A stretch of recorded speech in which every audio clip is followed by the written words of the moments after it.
Broadcasting live from the Business RadioX studios in the Twin Cities, it's time for Minneapolis-St. Paul Business Radio. Now, here's your host. And hello again, everyone. Welcome to another edition of Minneapolis-St. Paul Business Radio. I'm John Ray, and folks, this is going to be a delicious episode. I promise you.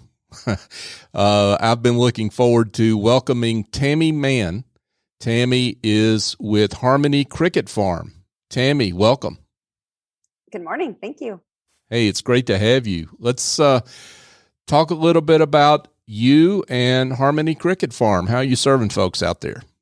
Well, what we're doing right now is we currently are making crave-worthy foods powered with cricket protein. We believe our current food system is not sustainable as it is right now. So we're on a mission but to make crave-worthy food that is fundamentally better for the world and our bodies.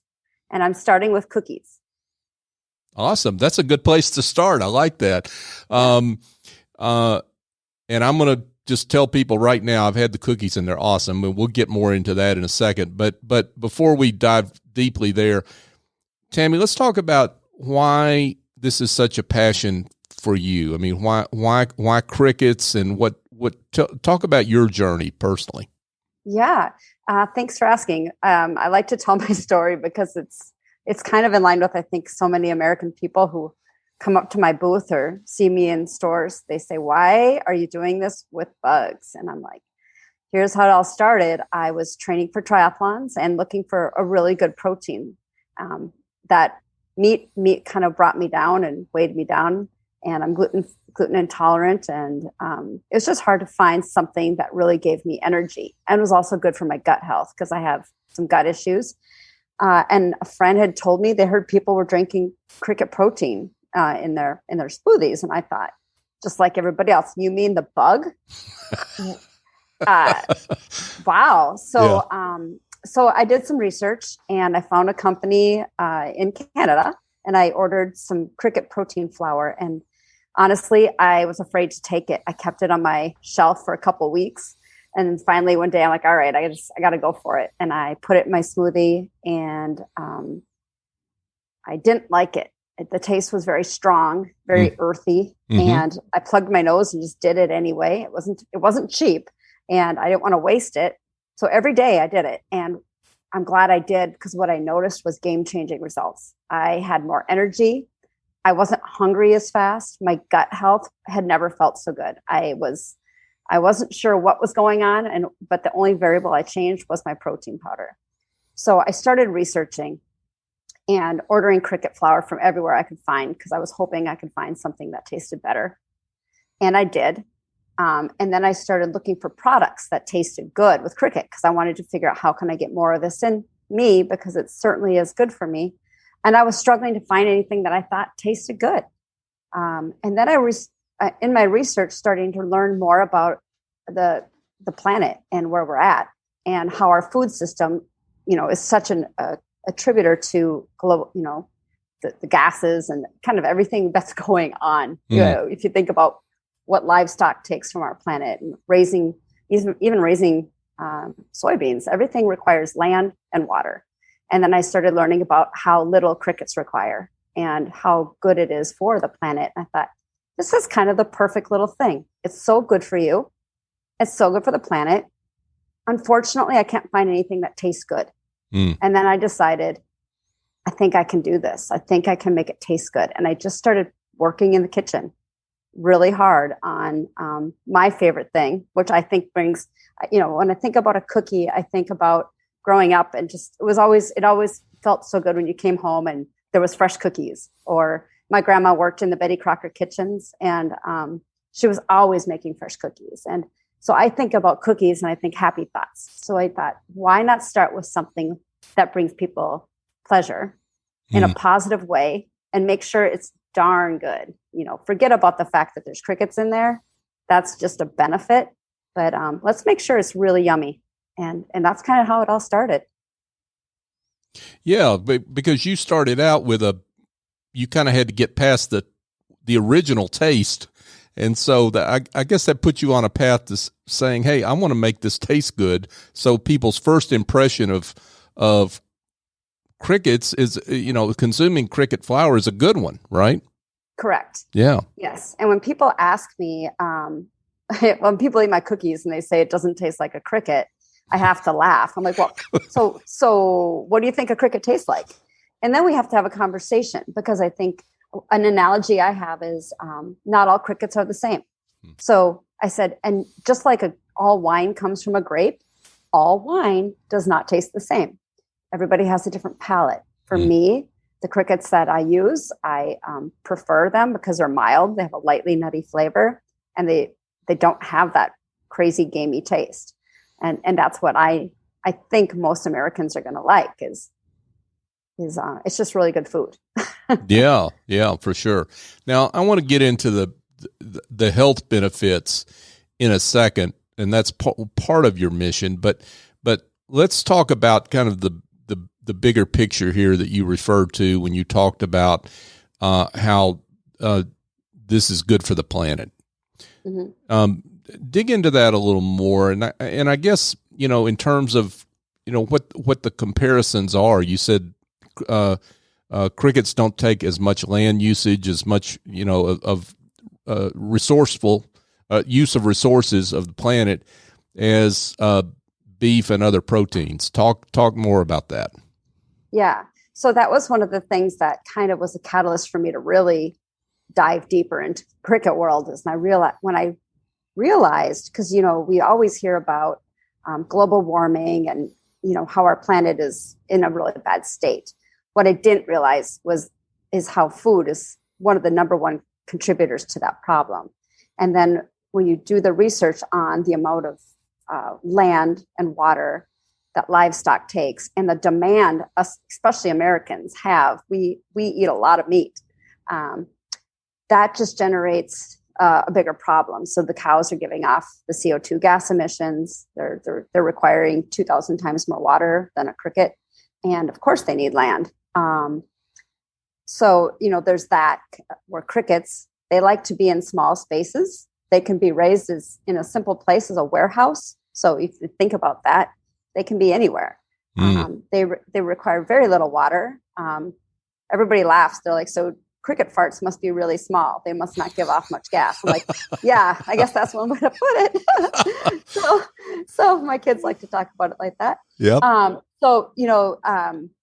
From that standpoint, and what I'm trying to research now is also, if you think about plant-based proteins, the good news is plants are they're learning how to do a lot of vertical farming and all of that. That's fantastic.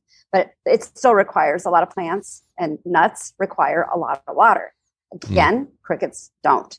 I'm not saying we shouldn't have meat, and I'm not saying we shouldn't have plant-based proteins.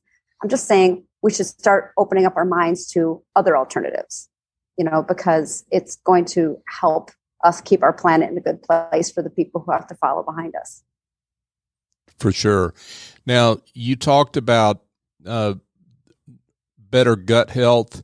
You talked about, and one of the things I heard in there is it's a great protein for folks that are gluten-free. Right. It's a great protein for folks who are gluten-free, and it's also a great protein. My business partner, Susan Otten, is a vegan, and this is a touchy subject because I'm not a vegan, but I've talked to many vegans and vegetarians or flexitarians, and some are interested in cricket. Some, of course, won't even have honey. It's a personal choice. What they're liking about the cricket is it's a complete protein. So it has all your amino acids. It has your B12s, omega-3, omega-6. And it's got a great chitin fiber. So it's really nice for your gut health. But when you're a vegan, it's hard to get all of those things in plant-based proteins. So I know people who have been using it are saying it's been pretty game-changing for how they feel. Terrific. Now, you mentioned how crickets are grown, and there's a lot less space. They can be grown inside, so forth. Where do your crickets come from? That's a great question, too. A lot of people ask that. My crickets come from Bali. And the reason I have chosen them is I reached out to every cricket farm I could find. And there's some great ones here in Minnesota, even making really good crickets. The only problem I had was price and scalability, being able to get enough crickets when I need them, and then just the price of the cricket. And also raising them here, crickets like 80-degree weather. When you're here, you have to heat a facility.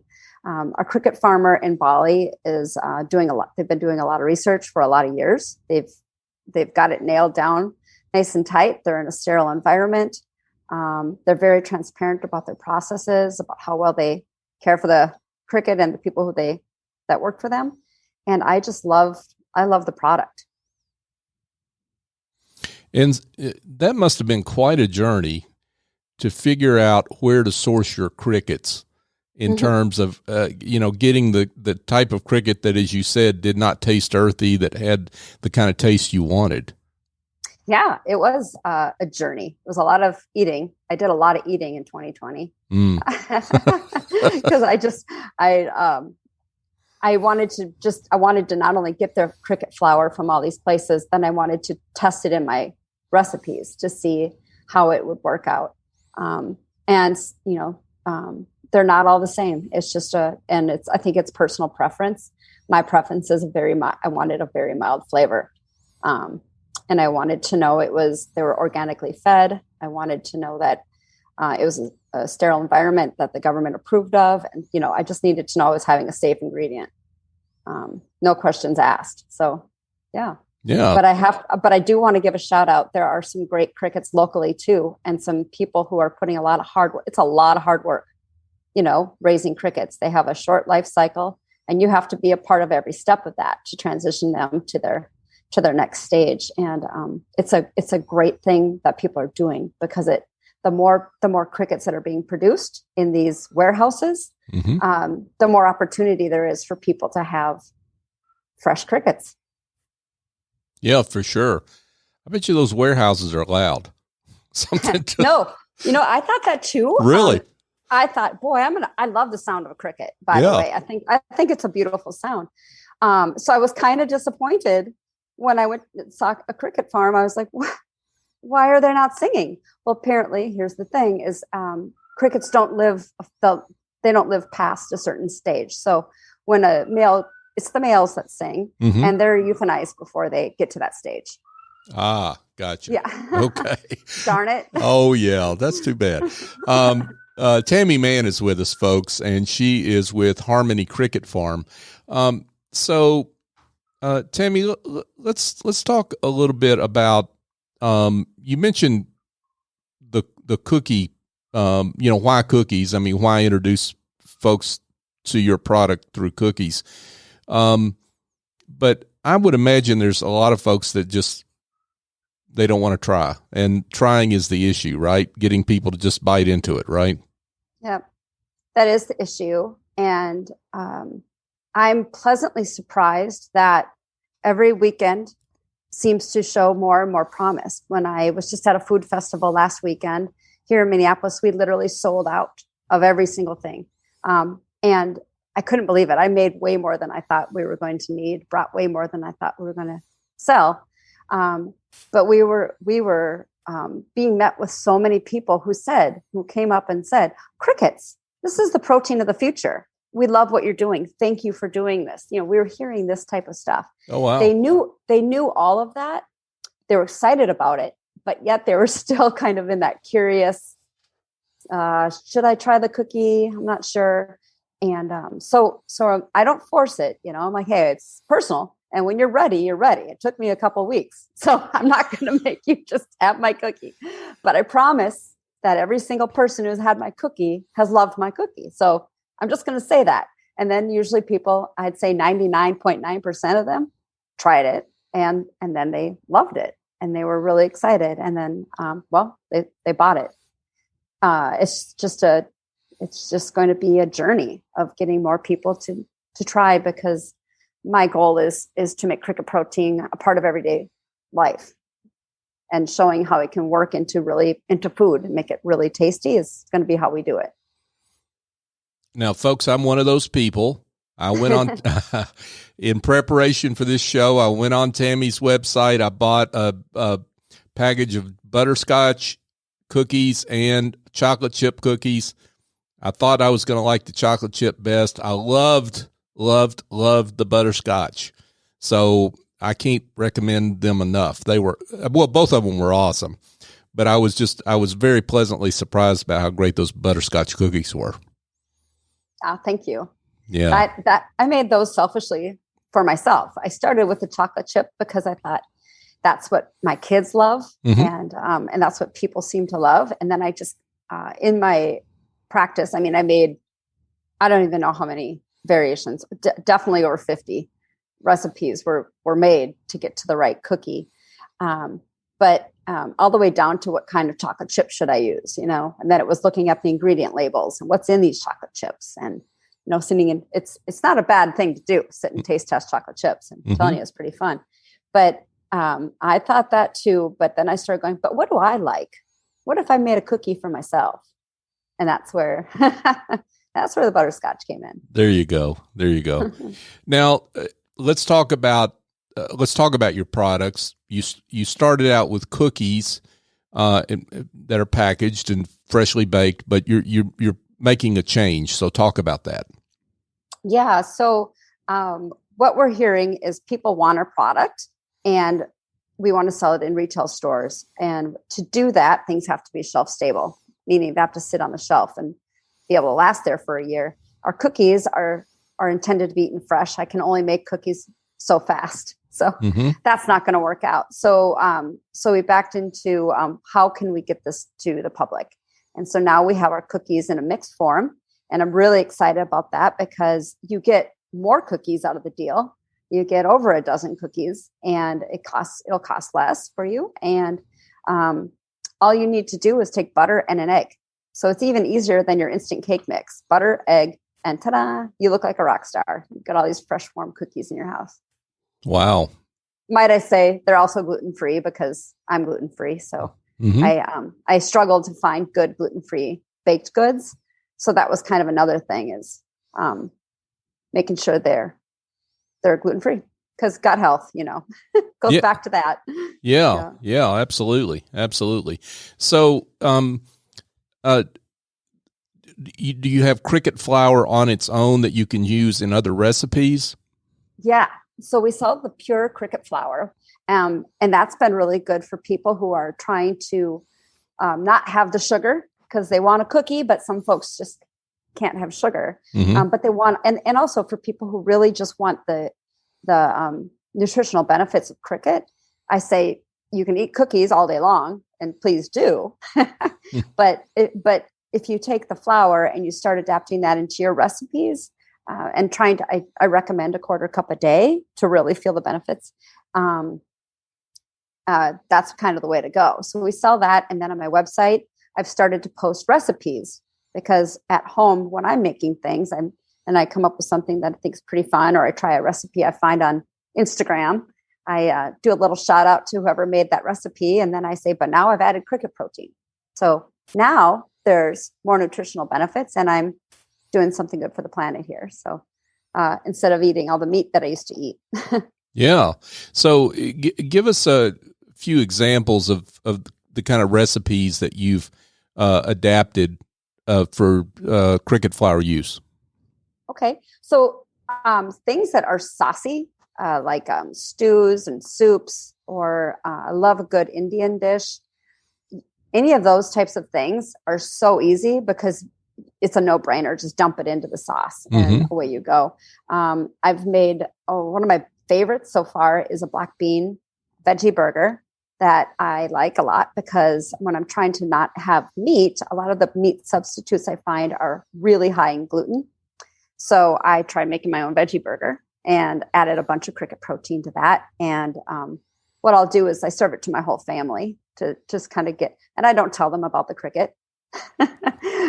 By the way, cricket is a crustacean. So I'm just going to really quickly make sure to say, when people say they're going to play a joke on their friends and give them the cricket cookies and not tell them they're eating a cricket, I'm like, you better find out if they have allergies, food allergies, because although we're gluten-free and we're nut-free, crickets are a crustacean. So, be aware that if someone has that food allergy, you don't want to play that joke. Right. So my family is fine. So I put in so many dishes that they don't even know they're eating, and they never comment.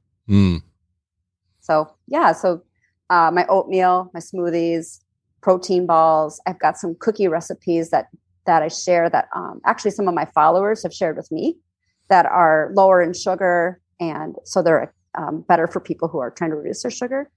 So another follower made this amazing vegan peanut butter Rice Krispie bar that was unbelievable. And wow. So I share that recipe. So there's a lot of talented people out there doing some pretty good stuff with our cricket flour. You're illustrating the value of getting raving fans, right? Right. You really do you get good fans, and they turn out to teach you a thing or two about how to cook. Yeah. Wow. That's awesome. That's awesome. Tammy Mann is with us, folks, and she is with Harmony Cricket Farm. Let's talk about what's next. I mean, you're out there doing food festivals and various events, setting up and letting folks try your product. What does the next year or two look like for you and the trajectory of your company? What are your plans? Well, currently, the reason that we're adapting our product to the powder is to get into retail and to sell more aggressively online to generate more sales. My first year was kind of confirming that I had something viable to people. My MVP, I guess. Now that I've been in so many business classes this past year, it's funny. I used to be a creative director, and now my brain is all business. Mm-hmm. But testing my MVP, making sure I had something worth talking about. And now identifying how does my mission to help with the food system, how does that translate into the future? And by making cricket protein an everyday part of our food system with crave-worthy foods that people love is the vision. So what does that look like? I haven't decided what the next thing is going to be, but I think first steps are getting those cookies into more hands. And then we'll take it from there. But making sure that everything we make is made with the promise that it's going to be something that if it's in your pantry, you're going to want to eat it all the time. Yeah. I always say it's kind of like my Ben & Jerry's ice cream in the freezer. I hate it that it's there, and I love it that it's there. Yeah, I hear you on that. Well, that's great. Well, so, and again, I'm just going to give an unabashed shout out, and you're not paying me to do this. In fact, I paid for the cookies. So and I did that deliberately. Folks, I ordered them, and they're terrific. I encourage you to get on the website, which Tammy's going to give you here in a second, and try them out. I think you'll be glad you did, particularly if you're in need of the kind of health benefits that cricket flour can offer. So, Tammy, let's get to the most important question, which is how folks can get in touch, learn more, and order. Great. Yeah.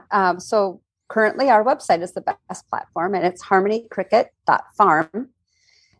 And I always love to hear from people. There's a little thing that says, email us or ask questions. Those emails, they all come to me. So I'm happy to answer any questions people have. And then I also share recipes and a blog to kind of talk about different things I'm learning along my journey. Awesome. Now, social media places folks can connect? Social media. Yeah. We're on Facebook and Instagram, Harmony Cricket Farm. So, and then LinkedIn. Awesome. So, yeah. Okay. Terrific. Tammy Mann, she's the founder and CEO of Harmony Cricket Farm. Tammy, this has been terrific and delicious. Thank you. Thank you so much. Have a great day. Yeah, thank you. Bye-bye. Yeah, thanks. Folks, just a quick reminder that you can find our show on all the major podcast platforms. Minneapolis-St. Paul Business Radio is a suggested search term if you want to find the show. And here's my unabashed request. I want you to find the show and subscribe, please, but give us a 5-star review. And it's not about me. It's not about Business RadioX. It's about our great guest, folks like Tammy, who deserve to be found and to people can connect, learn more about them, and use their product or service. So that's what it's all about here on Business Radio X, is promoting the great work of business leaders like Tammy and the other folks that we've had on the show. So if you could do that for us, we'd greatly appreciate it. If you want to know more about our network, you can go to businessradiox.com and find out more about us there. If you want to connect with me directly, you can email me, jray@businessradiox.com. So for my guest, Tammy Mann with Harmony Cricket Farm, I'm John Ray. Join us next time here on Minneapolis-St. Paul Business Radio.